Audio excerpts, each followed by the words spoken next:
অৰুণোদয় পাবৰ বাবে এখন বৈধ ৰেচন কাৰ্ড লাগিব। আৰু কৰবাত যদি ৰেচন কাৰ্ড এতিয়ালৈকে আপোনাৰ হাতত আহি পোৱা নাই, আপুনি অৰুণোদয় আঁচনিৰ চূড়ান্ত চিলেকশ্যন হোৱাৰ আগলৈকেও যদি ৰেচন কাৰ্ড সংগ্ৰহ কৰিব পাৰে, তাকো আমি মানি লওঁ। ইয়াৰ উপৰিও অৰুণোদয় আঁচনিত সদায় আমি বিধৱা মহিলা থকা পৰিয়ালক অগ্ৰাধিকাৰ দিওঁ।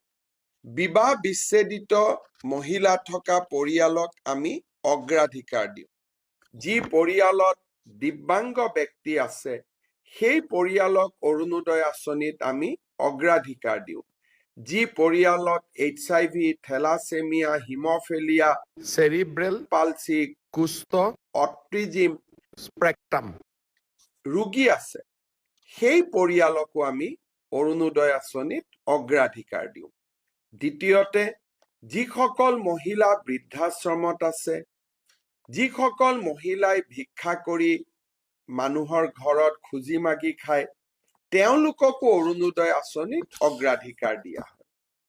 এই সকলোকে দি উঠাৰ পিছত যদি কোনোবা বাকী থাকে, সেই অৰুণোদয় আমি সমাজৰ দুৰ্বল আৰু দৰিদ্ৰ শ্ৰেণীৰ মাজত বিতৰণ কৰিম।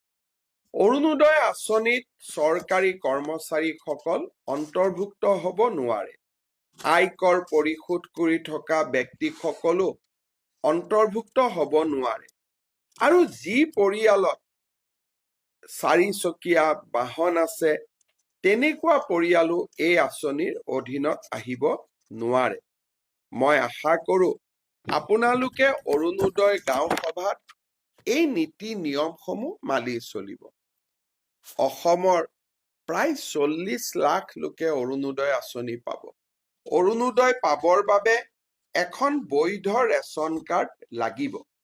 আৰু কৰবাত যদি ৰেচন কাৰ্ড এতিয়ালৈকে আপোনাৰ হাতত আহি পোৱা নাই, আপুনি অৰুণোদয় আঁচনিৰ চূড়ান্ত চিলেকশ্যন হোৱাৰ আগলৈকেও যদি ৰেচন কাৰ্ড সংগ্ৰহ কৰিব পাৰে, তাকো আমি মানি লওঁ। ইয়াৰ উপৰিও অৰুণোদয় আঁচনিত সদায় আমি বিধৱা মহিলা থকা পৰিয়ালক অগ্ৰাধিকাৰ দিওঁ। বিবাহ বিচ্ছেদিত মহিলা থকা পৰিয়ালক আমি অগ্ৰাধিকাৰ দিওঁ। যি পৰিয়ালত দিব্যাংগ ব্যক্তি আছে, সেই পৰিয়ালক অৰুণোদয় আঁচনিত আমি অগ্ৰাধিকাৰ দিওঁ।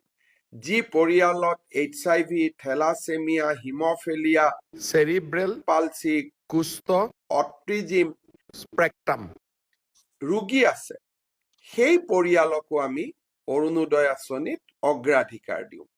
দ্বিতীয়তে, যিসকল মহিলা বৃদ্ধাশ্ৰমত আছে, যিসকল মহিলাই ভিক্ষা কৰি মানুহৰ ঘৰত খুজি মাগি খায়, তেওঁলোককো অৰুণোদয় আঁচনিত অগ্ৰাধিকাৰ দিয়া হয়।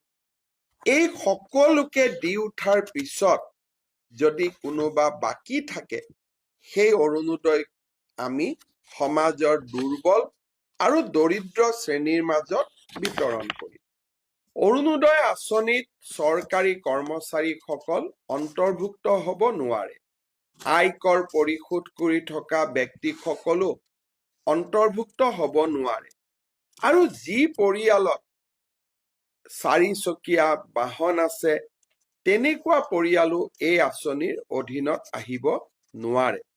মই আশা কৰোঁ আপোনালোকে অৰুণোদয় গাঁও সভাত এই নীতি নিয়মসমূহ মানি চলিব। অসমৰ প্ৰায় 40 লাখ লোকে অৰুণোদয় আঁচনি পাব।